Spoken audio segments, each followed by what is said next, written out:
के दूध से भगवान को स्नान कराओ, गाय के दूध से पंचगव्य पंचामृत बना करके यज्ञ करो, गाय के गोबर के कंडे को यज्ञ कुंड में डालकर अग्नि प्रतिष्ठा करके आहुति करो। तो गाय के इन पदार्थों का उपयोग जब यज्ञ में हुआ तो यज्ञ से जो पुण्य उत्पन्न हुआ, यज्ञ से जो पुण्य उत्पन्न हुआ, उस पुण्य का हिस्सा उस गाय को भी प्राप्त हुआ, उसका भी कल्याण। एक उदाहरण आपको दे, हमारे गुरुजी पूज्य श्री ब्रह्मचारी जी महाराज एक बार तीर्थराज प्रयाग गए, माघ मेला था, खूब ठंडी पड़ रही। वहां पहुंचने के बाद गुरुजी ने कहा सब गंगा में स्नान कर लो। हम लोगों ने गंगा स्नान किया। गंगा स्नान करने के बाद गुरुजी ने कहा ये जो कंबल है, कंबल भी सब गंगा में धो डालो। ठंडी के दिन सब कंबल धुलवा दिया गुरुजी। और पानी से वजन इतना हो गया कि लेके चलना भी मुश्किल, किसी प्रकार लेकर के आए। ठंडी का समय, माघ मेला में किससे कंबल मांगने जाए। अपना कंबल तो गुरुजी ने धुलवा दिया, अपना भी धुलवाया, सबका धुलवाया।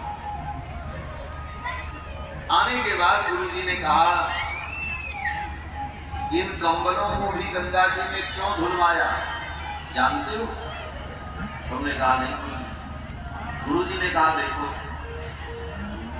जिस भेड़ के बाल से ये कंबल बना, वो भेड़ किसी योनि में होगी, कहीं भी होगी, तो उसे भी पुण्य प्राप्त हो जाएगा, क्योंकि उसके शरीर का अंश, उसका बाल भी गंगा स्नान कर।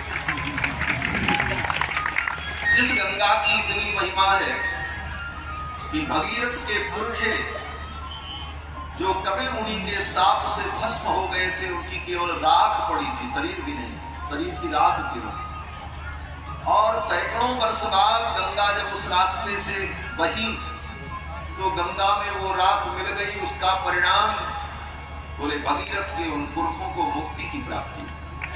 चिता की राख गंगा में पड़ गई तो मुक्ति की प्राप्ति जब हो रही है, तो जिस भेड़ के शरीर का ये बाल है, वो बाल भी अगर गंगा जल में एक बार डुबकी लगा लेगा तो निश्चित रूप से उस भेड़ को भी मुक्ति की प्राप्ति हो जाएगी। इतनी उदात्त भावना सनातन धर्म की है। सनातन धर्म समस्त प्राणियों के कल्याण की कामना है।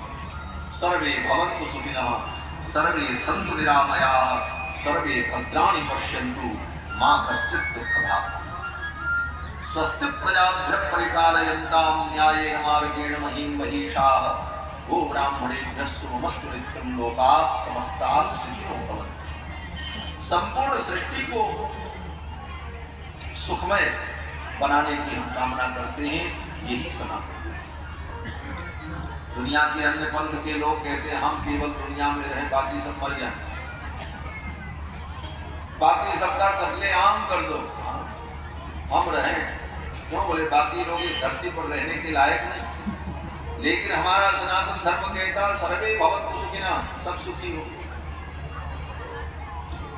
दुर्जन भी जिए इस संसार में रहे, लेकिन वो धीरे धीरे सज्जन बन जाए। दुर्जन सज्जनों भूयात्, दुर्जन भी सज्जन बन जाए।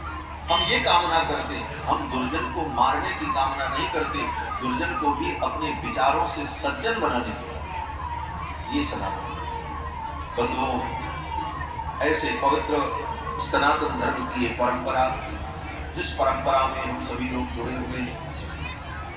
कथा में आप सभी लोगों ने श्रवण किया, राम जी का मिथिला में बड़े धूमधाम से विवाह, और जब विवाह संपन्न हुआ, मंडप में दुल्हा दुल्हन विराजे तो बड़ी सुंदर शोभा हुई और बड़ा आश्चर्य हुआ मंडप में। क्या आश्चर्य हुआ? बोले जब दुल्हा दुल्हन मंडप में विराजे श्री सीता रामचंद्र जी, तो राम जी सांवले और किशोरी जी गोरी। राम जी के श्रीअंग की छाया जब किशोरी जी पर पड़ी, तो किशोरी जी जो गोरी थी वो सांवली दिखने लगी, और किशोरी जी के गोरे अंग की छाया जब रघुनाथ जी पर पड़ी, तो जो रघुनाथ जी सांवले थे वो गोरे दिखे, अदला बदली हो गई। और तो और राम जी का श्याम वर्ण और किशोरी जी का गौर वर्ण, दोनों वर्ण मिलकर का प्रकाश जब सबके ऊपर पड़ा तो वहां जितने लोग थे सब चारों तरफ हरियाली था। मंडप की अद्भुत शोभा हुई।